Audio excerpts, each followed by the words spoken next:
ഇവിടെ ഞാൻ കല്യാണത്തിന് നിൽക്കുമ്പോൾ ഒരു ചെറുപ്പക്കാരൻ വന്നു. വളരെ സമ്പന്നനാണെന്ന് തോന്നുന്നു. അവൻ്റെ അടുത്ത് വന്ന തന്നെ വലിയൊരു കാറിലാണ്. ആ കാറിന്റെ വിശദീകരണമൊന്നും അറിയില്ല.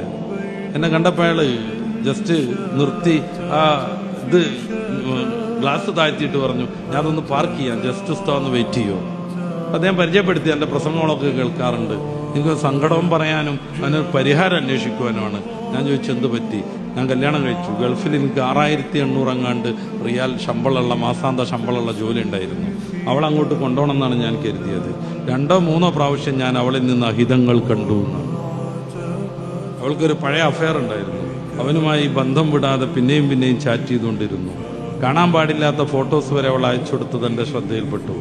ഞാൻ അവളോട് വളരെ മാന്യമായി ഉപദേശിച്ചു, ഇത് ശരിയാവില്ല.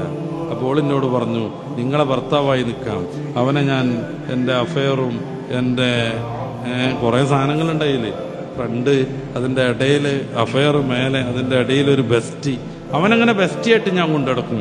അതിന് പറ്റൂലെങ്കിൽ നമുക്ക് വേർപിരിയണം. നിങ്ങളെ പേരിന് അഡ്രസ്സിന് ഞാനൊരു ഭർത്താവായി നിൽക്കാം. പിന്നെ എൻ്റെ മറ്റുണ്ടല്ലോ, ഓനെ ഞാൻ തുടരും, അത് മാറൊന്നുമില്ല. ഇത് പറ്റുന്നുണ്ടെങ്കിൽ നമ്മൾ തുടർന്നാൽ മതി. ഇന്ന് ഞാൻ അവളോട് പോകാൻ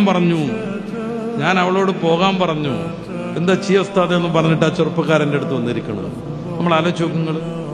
ഗൾഫിലൊക്കെ നല്ല ജോലിയുള്ള, ഇവളെ കൊണ്ടുപോകാൻ വേണ്ടി വിസയൊക്കെ എടുത്തു വെച്ച ആ ചെറുപ്പക്കാരൻ ഇവളെ അങ്ങോട്ട് കൊണ്ടുപോകാൻ വേണ്ടിയിട്ട് അവൻ്റെ ജീവിതത്തിൻ്റെ സ്വപ്നങ്ങൾ നെയ്യാൻ അവളെ കൂടെ വേണമെന്ന് കരുതിയിട്ട് ആദ്യം കല്യാണം കഴിഞ്ഞ് 3-4 മാസം നിന്ന്, അത് കഴിഞ്ഞ് പോയി 2 മാസം കഴിഞ്ഞ് തിരിച്ചു വരികയാണ്. എന്തിന്? ഇവളെ കൊണ്ടുപോകാൻ വേണ്ടിയിട്ട്.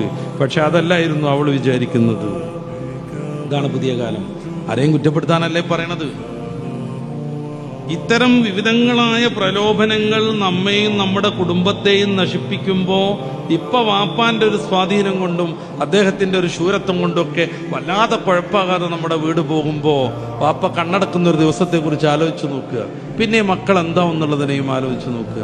അപ്പോഴാണ് അവരുടെ കൂട്ടത്തിൽ എല്ലാവരും ആദരിക്കുന്ന ഒരു പണ്ഡിതൻ വേണമെന്ന വിചാരത്തിലേക്ക് നമ്മൾ എത്തുന്നത്.